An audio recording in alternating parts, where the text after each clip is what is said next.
Take a listen to MSNBC. Keith Olbermann, known here as the Bathtub Boy, Chris Matthews, known here as the Drooler, and their instant reaction to Bush's speech. He wasn't even out of the room before they began. Wrong in feeling that the only thing that was missing tonight was another mission accomplished banner?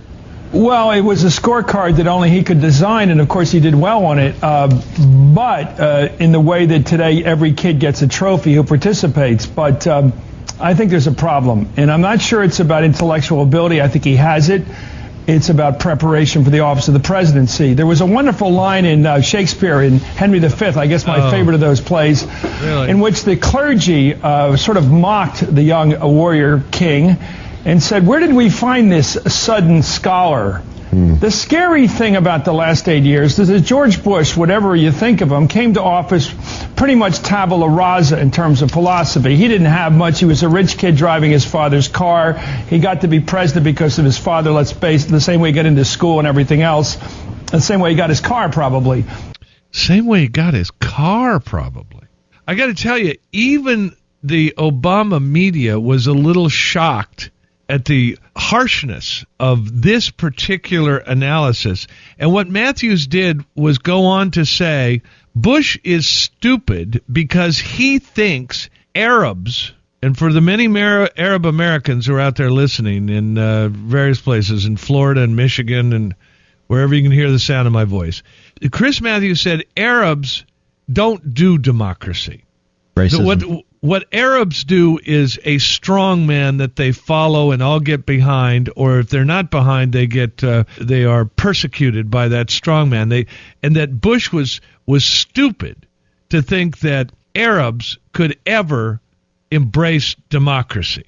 But what the scary thing about Bush is somewhere he came to meet people like Dick Cheney and Scooter Libby and Paul Wolfowitz and Feith and the rest of them. History would have taught him, and I know he just put down history by quoting Jefferson, which was unfair to Jefferson. History would have told him that in the Arab world, it's the Arab street. It's the regular people out there by the vast population and numbers who oppose the state of Israel, who have always been radicalized. It's been the leaders that you could deal with, the potentates, the kings we set up over there, the British did, the people that were propped up with oil wealth. We could deal with those people.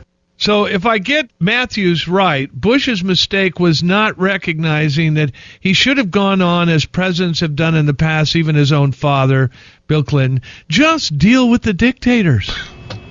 I mean, what's your problem here? It's easy. You give them money, you buy their oil, you just give them money outright, like Hosni Mubarak in Egypt, and they suppress their own people. You don't have to get into a fight with them.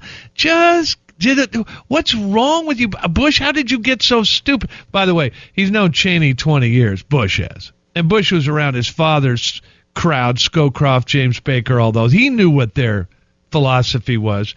But that doesn't stop the expert, the drooler. But the minute the street had a hand in the politics over there, it was radical. Look what happened. Under him, Algeria had a chance at radical politics, and look what we got there, a bit of a taste under of Bush? Hamas elected on the West Bank. That did a great deal for peacemaking in the Middle East. The election of Ahmadinejad. The idea that somehow the mechanical nature of holding an election somehow moderates a country. He said it again in his speech tonight, that somehow elections and democracy and freedom lead to a moderation on the part of these people. Well, these people have a problem in the Middle East. They want to fight. They don't like Israel. They don't like the West. There's a real seething anger over there towards the West. We better start to figure it out instead of retreating to these notions that he's been carrying around with him ever since he met Dick Cheney and the neoconservatives.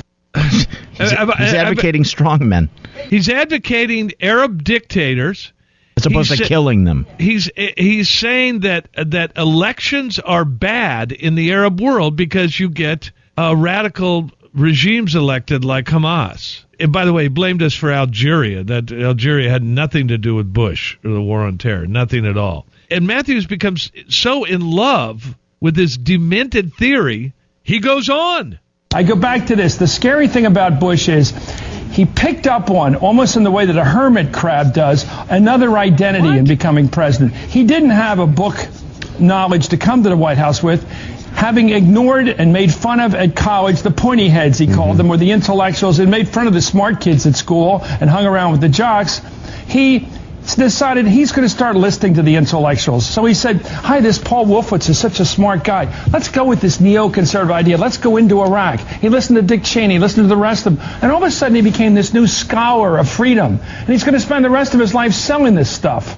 This stuff cost the lives of 100,000 Iraqis. It cost the lives of 4,000 U.S. service people. And we don't know what's coming around the corner in Iraq. The Brits took over that part of the world and turned it into a series of monarchies. We take it over and we supply it with our ideology.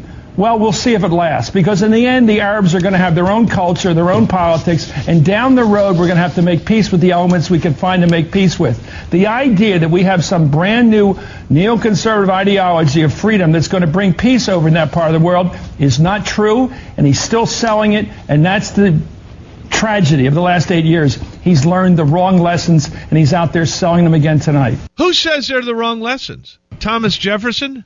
They're Abraham Lincoln? George Washington, John Adams, John Hancock? Apparently, to Matthews, we can't relieve anybody of their dictator. That, in fact, they chose their dictator. They chose the rotten lives they lead under the dictator. You know, he talks about the thousands of people killed. He won't go and total up the thousands of Iraqis killed by Saddam Hussein. And it's not very difficult to find the number. The Human Rights Watch issued hundreds of reports before the war. Left-wing groups were always condemning Saddam Hussein. When it's convenient, Matthews ignores that and makes Bush the villain for trying to spread freedom and democracy in the world, as if that's some sort of poison. And still rooting for failure. Yeah, why can't we lose a war? Why are we always winning? I wanted to lose so bad the first time. Should the left accept they were just wrong about Bush? Good question, Dick. He airs on the side of fury. How'd you like a knuckle sandwich right in the teeth? John Gibson.